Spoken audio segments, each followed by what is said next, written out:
के बच्चे नहीं हैं खुददार और हुनरमंद, जिस कौम के बच्चे नहीं हैं खुददार और हुनरमंद, तुम उस कौम से तारीख के मेमार न मांगो।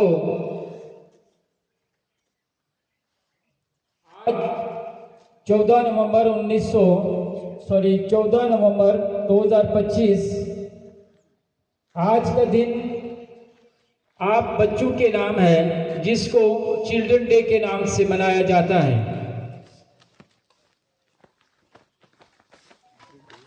आज़ादी के बाद जब हमारा मुल्क आज़ाद हुआ, उसके बाद सबसे पहले प्राइम मिनिस्टर पंडित जवाहरलाल नेहरू हमारे पहले प्राइम मिनिस्टर हैं, जो बच्चों के साथ बहुत प्यार और मोहब्बत और गरीब बच्चों की हेल्प किया करते थे।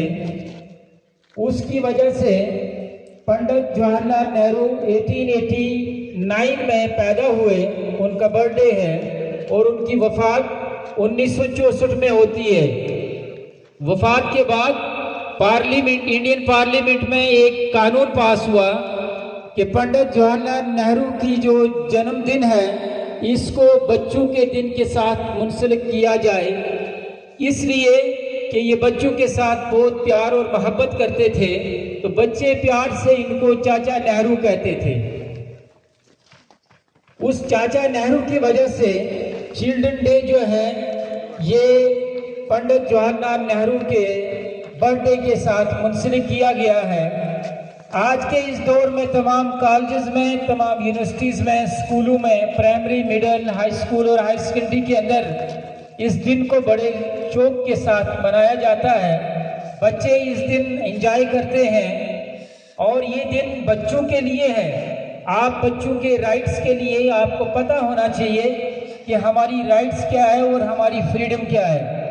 अगर किसी का राइट या किसी के फ्रीडम को कुचला जा रहा है आपके मोहल्ले में, आपके अगल बगल में, आपके गांव में, यानी ऐसा बच्चा जो कि किसी मजदूरी के बीच में ज़बरदस्ती माँ बाप उसको लगाते हैं, या आप बच्चों के चिल्ड्रंस के राइट्स बने हैं, जुवेनाइल कोड्स हैं, आपके एक्ट्स हैं, आपको अगर कोई जोर ज़बरदस्ती करता है या आपके साथ कोई क्राइम करता है, आप बराह रास्त उसके खिलाफ केस कर सकते हैं, चाहे वो आपके पेरेंट्स भी क्यों ना हो।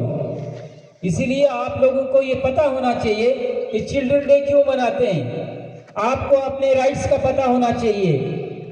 इसी पंडित जवाहरलाल नेहरू ने कहा था, चिल्ड्रंस जो हैं, जितने भी चिल्ड्रन हमारी कंट्री के हैं, ये हमारे फ्यूचर है, आने वाला कल है। आने वाले साइंसदान इधर ही बच्चों में बैठे हैं, आने वाले डॉक्टर, आने वाले इंजीनियर, आने वाले लॉयर्स और आने वाले प्राइम मिनिस्टर, आने वाले बड़े बड़े सियासतदान, आने वाले वुकला, जो कल हमारे इस देश को आगे बढ़ाएंगे, ये तमाम आप बच्चों के बीच में ही बैठे हैं। लिहाजा आप बच्चे जो हैं, आप इस कंट्री का, इस देश का और इस स्टेट के फ्यूचर हैं। जैसे जैसे आपका आउटपुट होगा, वैसे आपका ये मुल्क चलेगा। अगर आप अच्छी तरह से अपने आप को संवारोगे, अच्छी तरह से अपने आप को टेक्नोलॉजी के साथ वाबस्ता रखोगे, अच्छी तरह अपने आप को आगे बढ़ाओगे इस कॉम्पिटिटिव दौर में, तो आने वाला कल, आने वाला मुस्तकबिल जो है और हमारा कंट्री जो है, इसका जो कल है, मुस्तकबिल है, वो बड़ा अच्छा होगा, डेवलप्ड होगा, मॉडर्न होगा और टेक्नोलॉजी और इनोवेशन से भरा हुआ होगा। अगर इस वक्त आप अपने आप को पीछे धकेलोगे, अपने आप को